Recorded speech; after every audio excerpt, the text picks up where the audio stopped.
ரஹ்மான் ரஹீம். அஸ்ஸலாமு அலைக்கும் வரஹ்மத்துல்லாஹ். எல்லாரும் நல்லா இருக்குங்களா? ஏற்கனவே நம்ம எல்லா புகழும் இறைவனுக்கு என்று இதே இடத்தில் பேசியிருக்கிறோம். அது உங்களுக்கு நினைவுபடுத்த விரும்புகிறேன். பொதுவாக இறைவனை நம்ம புரிஞ்சுக்கிட்டோம்னா அதை கொண்டு நம்ம எல்லா வஸ்துகளையும் புரிஞ்சுக்கணும். பிரபஞ்சத்தில் உள்ள எல்லா வஸ்துகளையும் அவன் எதை அனுமதித்தானோ அதை சரியா, ஒரு வஸ்து நம்ம இறைவனை புரிஞ்சுக்கிறதுக்கு முயற்சி பண்ணும்போதோ அல்லது இறைவனை நம்ம ஓரளவு நெருங்கும் போதோ இந்த பிரபஞ்சத்தின் பேசுகிற உயிரினங்கள் பேசாத உயிரினங்களாக இருந்தாலும் அதனுடைய அந்த அசைவுகளை வைத்து நம்ம உணர்ந்து கொள்ளலாம். பல விஷயங்கள் நான் உங்களுடைய முகப்பானை வச்சு பேசியிருக்கேன், அது நீங்களே உங்களுக்கு பார்த்துருக்கீங்க. அப்போ அது எப்படின்னா, நம்ம யாரை பிடிக்க வேண்டியமோ அவனை பிடிக்கும்போது என்ன ஆகும், இதெல்லாம் நமக்கு சாத்தியப்படும். அப்போ இறைவன் யாரை நாடுகிறானோ, இப்போ உதாரணத்துக்கு நபிமார்களுக்கு இறைவன் எண்ணற்ற ஆற்றல்களையும் இது போன்ற நுட்பமான அறிவுகளையும் எல்லாம் என்ன செய்யறான், கொடுத்துக்கிட்டே இருக்கான். அப்போ விஞ்ஞானிகளுக்கு யார் கொடுத்தது? அது ஒரு அல்லாஹ் கொடுத்தது தான். இந்த விஷயத்துல என்ன நுட்பமான விஷயம் இருக்கு, இது என்ன வேலை செய்யுது, இதை தூக்கி இதுல வச்சா இது என்ன வேலை செய்யுது, இன்றைய நவீன கண்டுபிடிப்புகள் அனைத்தும் எது அல்லாஹ் கொடுத்ததுனாலதான் செய்ய முடிஞ்சது.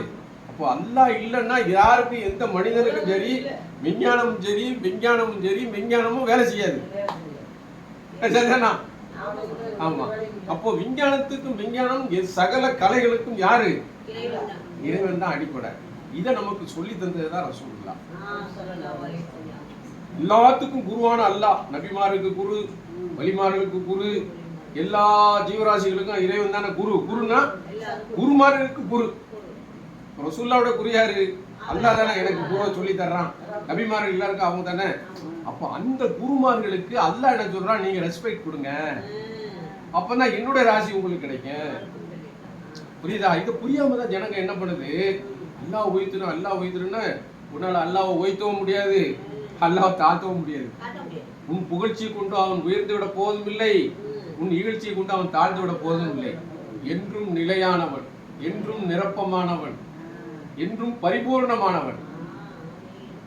அப்போ அந்த பரிபூரணம் என்ன சொல்றாங்க, தன்னுடைய திருத்தூதர்களை நீங்க கண்ணியப்படுத்துங்கிறான்.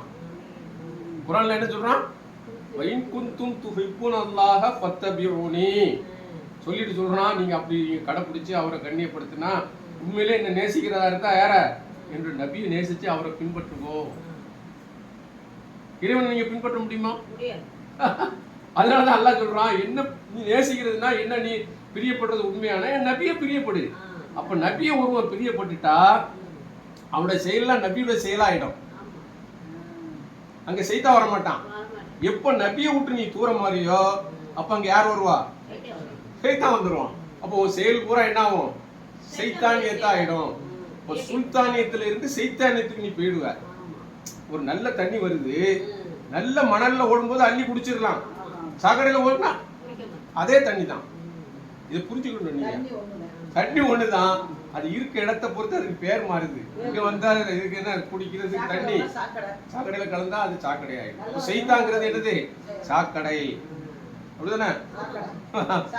அதனால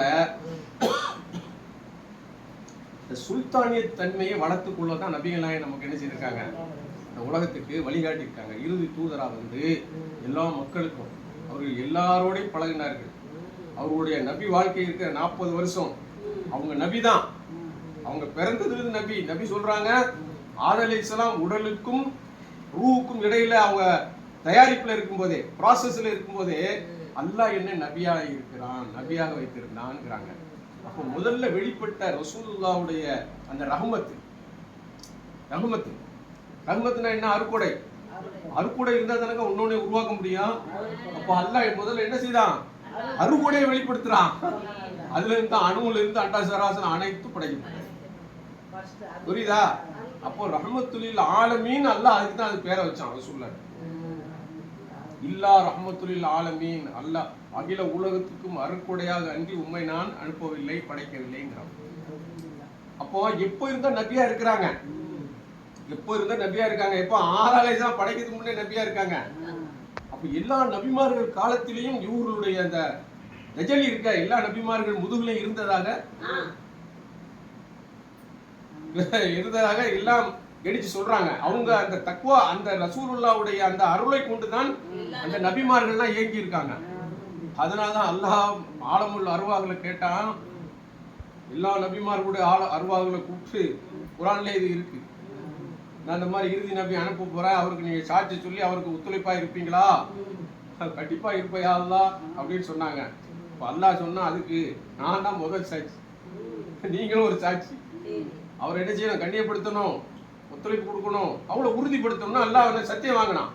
அப்ப இல்லாத பொருளுக்கா சத்தியம் வாங்குவோம்? ஏற்கனவே அப்ப ரசூலுல்லா இருக்கிறாங்க சொல்றாங்க, நான் வந்து ஆதம் நபி படைக்கிறதுக்கு முன்னே இருக்கிறேன்னு சொல்றாங்க இல்லையா? குந்த நபியன் யார் ரசூலுல்லாஹ் அப்படின்னு ஒரு சகாபி கேட்கிறாங்க, நீ எப்ப இந்த நபியா இருக்கீங்க? ஆதம் உடம்புக்கும் ரூஹுக்கும் இடையில ப்ராசஸ்ல இருக்காரு, முழுமை இடையில, அப்பவுமே நான் நபியா இருக்கேங்க. இது திருமதியில இருக்கு ஹதீஸ், சரியா? அப்போ நபியா இருக்காங்க, புரியுதா? அப்போ எல்லா காலங்கால நபிமார்களுடைய ஒரு தஜல்லிக்கு அவங்களுடைய செயல்பாட்டுக்கு உறுதுணையா இருந்தது யாரு? எல்லா நபிமார்கள் செயல்பாட்டுக்கும். அதனாலதான் சல்லாலஜன் அருக்கொடையா இருந்து அந்த நபிமார்களுக்கு என்ன செய்தாங்க? பக்கபலமா அவங்களுடைய அருள் வேலை செஞ்சது. அல்லாஹ் வேலை செய்ய வச்சான், புரியுதா? அப்போ ரசூல்லா பிறக்கும் முன்னையே ஆமினாமா சொல்லிட்டாங்க, என் வயிற்றுல இருக்கிறது பெரிய அருக்கொடை, ஒளிவு வீசுது, சிரியாவின் பெரிய பெரிய கோட்டையெல்லாம் எனக்கு தெரியுதுங்கிறாங்க. அப்போ அந்த அம்மாட்ட அல்லாஹ் என்ன சொல்றான்? அந்த இது மூலம், அதாவது சத்தங்கள் வருது இல்ல, அசரீரி, தமிழ்ல சொல்றாங்க அசரீரி. இந்த அசரீரி சொல்லுச்சு, நீ சுமக்கிறது பெரிய ஒரு பெரிய மகான சுமக்கிறீங்க, பெரிய ஒரு தூதர், அவங்க உலகத்துக்கே அருக்குடையா வரக்கூடியவங்க. அவங்க பிறக்கும் போது நீங்க சொல்லணும், இது எந்த பெண்ணு இந்த மாதிரி சொல்லிக்க மாட்டாங்க.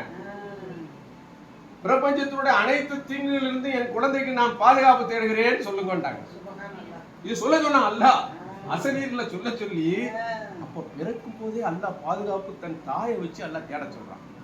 ஒரு தாயோட துவாக்கு எவ்வளவு பவர் இருக்கு, சரியா? அப்போ அந்த தாய் சொல்லிட்டு அல்லாஹ் சொல்றான், இந்த பையனுக்கு இவங்க பிறக்க போற குழந்தைக்கு நீங்க முகம்மதுன்னு பேர் வைக்கணும். இது அசரீர்ல கேட்டதுதான். இதைத்தான் அந்த அம்மா அப்துல் முத்தலிப்ட சொன்னாங்க, ஆமீனா அம்மா, இந்த மாதிரி எனக்கு அசரீரி கேட்டுச்சு. அசரீரி எப்படின்னா நபிமார்களோட தாய்மார்களுக்கு அசரீரி வரும். மூசா நபி பிறந்த உடனே ஃபிரௌன் எல்லா குழந்தையும் கொண்டுட்டு இருந்தான். அப்போ அல்லாஹ் அசரீரி சொன்னா, உன் பிள்ளைய நைல் நதியில விட்டுருமா தொட்டி செய்தது, இது அசரீரில சொன்னது. அப்ப அவங்க நபி இல்ல மூசா நபியோட அம்மா நபியா? நபியோட தாயார் இடத்துல அல்லாஹ் வந்து வஹி, அதாவது அசரீரில பேசுறான், நான் மூசாவோட தாயாருக்கு வஹி அனுப்புனேனே சொல்றான். அப்ப ரசூலோட தாயார்ட்டையும் பேசிட்டான்ல. அதுக்கப்புறம் தேனிக்கு நான் வஹி அனுப்புனேங்கிறான், வஹினே வார்த்தை யூஸ் பண்றான். ஆனா நம்ம வந்து வஹிங்கிறது நபிமார்களுக்கும் நபிமார் அல்லாதவர்களுக்கு இல்ஹாம், உதிப்பு அப்படின்னு நம்ம என்ன செய்யறோம், வார்த்தைகளை கண்ணியப்படுத்துறது நபிமார்கள். ஆனா அல்லாஹ் நபிமாருடைய தாயார வஹிங்கிறது மூலம் கண்ணியப்படுத்துறான். வஹினா இறைவன் மூலம் அருளப்பட்ட வார்த்தைகள், சரியா? அதனால என்ன செய்யணும், நம்ம குருமார்களை கண்ணியப்படுத்தணும். அப்புறம் ரசூலுல்லாஹ்வை கண்ணியப்படுத்தாம நம்ம எந்த வேலை செஞ்சாலும் அது வந்து செல்லாத காசு மாதிரி. நீ எவ்வளவு பெரிய இபாதத் செய்தான் தெரிதான், செய்தான் செய்யாத இபாதத்தா நீங்க?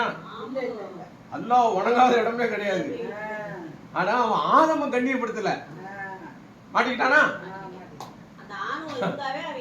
அப்போ ஆதம கண்ணியப்படுத்தலன்னா அல்லாஹ் என்ன, அவனை லாயனத் பண்ணி தூக்கி வீசிட்டானா இல்லையா? அதே மாதிரிதான் நீங்க பெரிய வணக்கசாலி இருந்து ரசூலுல்லாஹ்வை நீங்க உங்க கல்வில வைக்கலன்னா உங்க வணக்கம்லாம் வேஸ்டா போயிடும். அதனால அதுல இருந்து பாதுகாப்பு தேடுங்க. அப்ப முதல்ல என்ன வைக்கணும்? விசுவாசத்தை வைக்கணும். ரசூலுல்லாஹ் மேல நம்ம குடும்பத்தை விட, பெற்றோரை விட, வியாபாரத்தை விட, ஏன்னா நம்ம அனைத்தையும் விட, ஏன் உயிரை விடவும் ரசூலுல்லாஹ் மேல, உயிரை விட மேலான வஸ்து உண்டா? எப்ப எல்லாம் நம்ம விட்டு கொடுத்துருவோம், உயிரை விட்டு கொடுக்குமா? ஆனா அந்த ஒரு வஸ்துவை அல்லாஹ் தந்த ஒரு அருள் கிடையாது. உயிர்ங்கிறது யாரு தந்தது? ரூ யாரு ஊதுனா? அந்த ரூவை விட மேல யாரும் நேசிக்கணும். அப்போ இதுதான் குரு மீது வைக்கக்கூடிய ஒரு நேசம், இது நம்மளை கரை சேர்க்கும். அவங்க மூலம் யார் யாரெல்லாம் குருவா வராங்களோ அவங்கள்ட்ட கூட நம்மளை சேர்த்து விட்டுரும். புரியுதா? யார் யாரெல்லாம் ரசூல்லாவை அப்படியே பின்பற்றுறாங்களோ அத்தகைய மனிதர்களோடு நமக்கு தொடர்பு ஏற்படுத்தி பெருமானாருக்கு நமக்கு உள்ள கனெக்ஷனை அது பலப்படுத்தி. புரியுதா? அப்போ பலப்படுத்தின உடனே இந்த மனிதனுடைய நினைவெல்லாம் இறைவன் தான் இருப்பான், மாறாது. ஏன்னா ரசூல்லா எப்ப சிக்கன் பிடிச்சிட்டோமோ அப்போ அல்லாவே சிக்கன் பிடிச்சிக்கலாம். புரியுதா?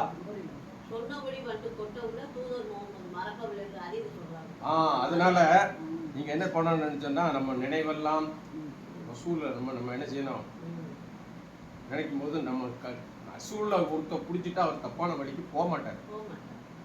இதுதான் குறைஞ்சபட்சம் நான் உங்களுக்கு நம்ம சொல்ல விரும்புறது. அதாவது நம்ம சைத்தான் வந்து மனிதனை மதிக்காத தானே, அதனால மதிக்கல.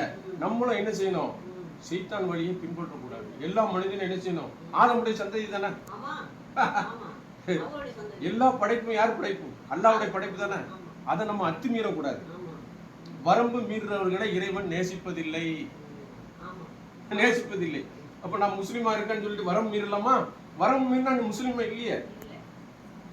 அப்ப எந்த மனிதன் ஒரு வரம்புக்கு உட்பட்டு இறைவன் படைப்புன்னு பார்த்து தேவையில்லாத தொந்தரவுகள் கொடுக்காம அந்த உயிரினங்களை மதிக்கக்கூடியவனோ மனிதர்களை மதிக்கக்கூடியவனோ அவன் தான் இஸ்லாத்துல இருக்கான்னு அர்த்தம்.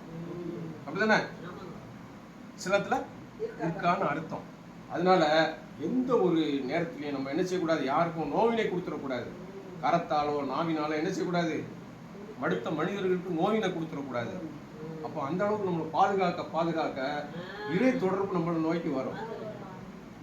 பெருமானாருடைய ஒரு மிகப்பெரிய ஒரு துவா சஃபாத் எல்லாம் நம்மளை நோக்கி வரும். இதுக்கு தான் நம்ம பாடுபடணும். எதுக்கு பாடுபடணும்? அப்போ அல்லாஹ் எல்லா சுகத்தையும் தருவான். அது மட்டும் இல்ல, நமக்கு என்ன வருதோ அதை சமாளிக்கிற சக்தியை தருவான். இது என் இறைவன் இருந்து வந்தது, நான் இதை மனப்பூர்வமா ஏத்துக்கிறேன். ஐரிகி சர்ரிகி மினல்லாஹி தஆலா, எதா இருந்தாலும் என் ரப்புட்ட இருந்து வந்தது. நான் நேசிக்கக்கூடியவங்க என்ன அடிச்சாலும் எனக்கு வலிக்குதா? நேசிக்கலன்னா சின்ன இப்படி பார்த்தாலும் என்னடா முறைக்கிறேன்ருவோம். அப்ப நம்ம அல்லாஹ்வை நேசிக்கும் போது அவன் தர்ற எல்லாமே நமக்கு நல்லது தானே. இந்த உணர்வை நம்ம வளர்த்து கொள்ளணும். கஷ்டம் வராம இருக்காது.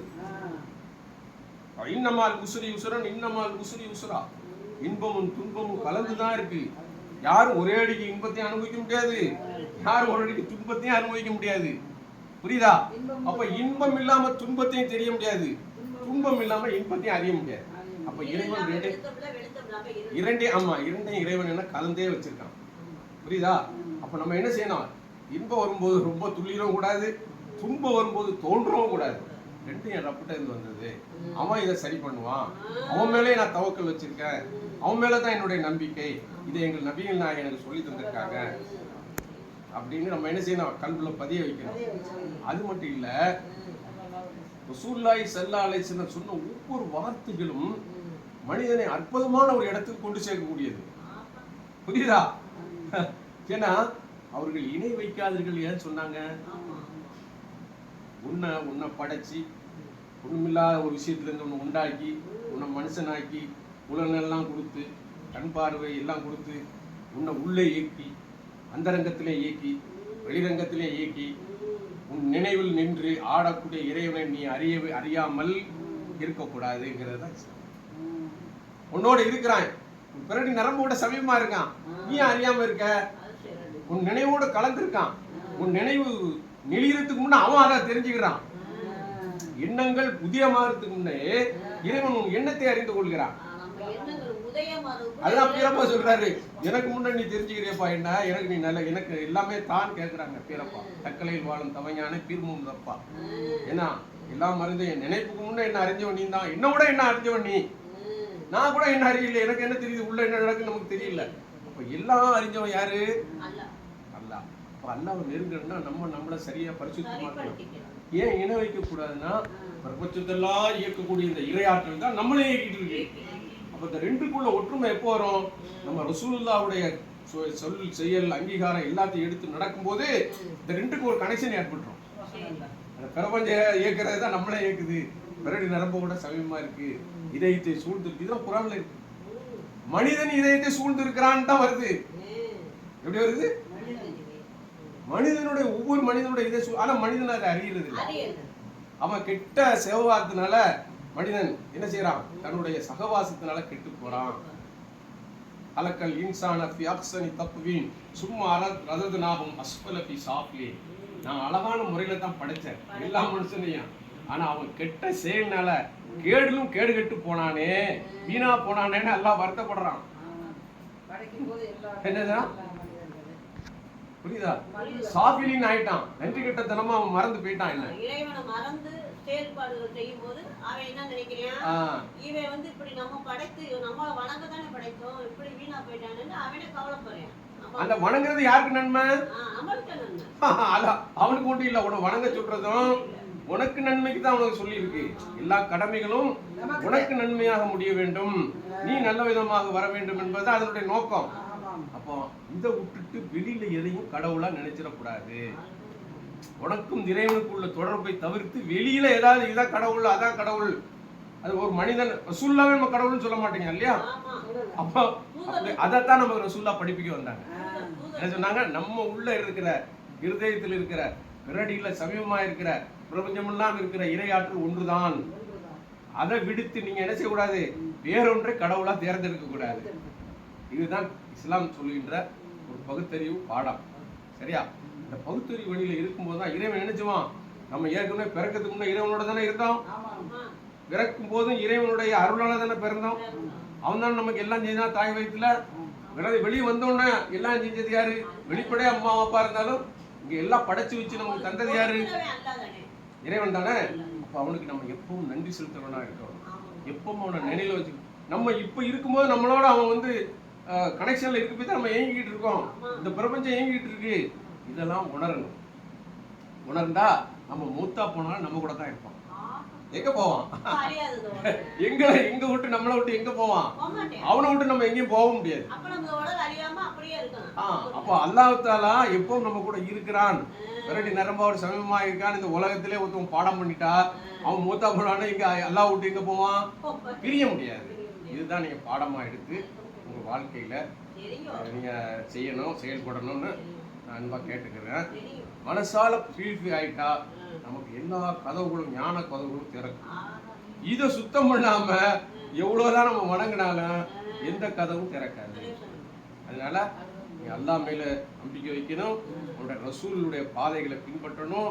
அவனை பின்பற்றி நடந்த சகாபாக்கள், தாபியன்கள், தபோ தாபியன்கள், இமாம்கள், நல்லோர்கள், வலிமார்கள் இவங்கெல்லாம் யாரை பிடிச்சாங்க? அல்லாஹ்வே ரசூலை தான் பிடிச்சாங்க. அதனால ஜெயம் பெற்றாங்க. அப்ப நீங்க ஜெயம் பெறாத, நான் ஜெயம் பெறாத யாரை பிடிக்கணும்? இவங்களெல்லாம் வழி வழியா நம்ம பிடிக்கணும். இல்லைன்னா நம்ம ஜெயம் பெற முடியாது. ஏன்னா அப்படி அவங்க தானே கொண்டு சேர்த்துருக்காங்க நம்மள்ட்ட. அதனால நம்ம பற்றி பிடிச்சிக்கிட்டா இந்த உலகத்திலையும் சரி நாளை மறுமையிலும் சரி எல்லா இடத்துலையும் வெற்றியாளர்கள் நம்ம மாற முடியும் என்று நான் சொல்லிக்கிறேன். மனசுல இதை பதிய வைங்க. நல்லா சிறப்பாக்கி வாழ்க, வளர்க, ஒளிர்க, ஈடூடு வாழ்க.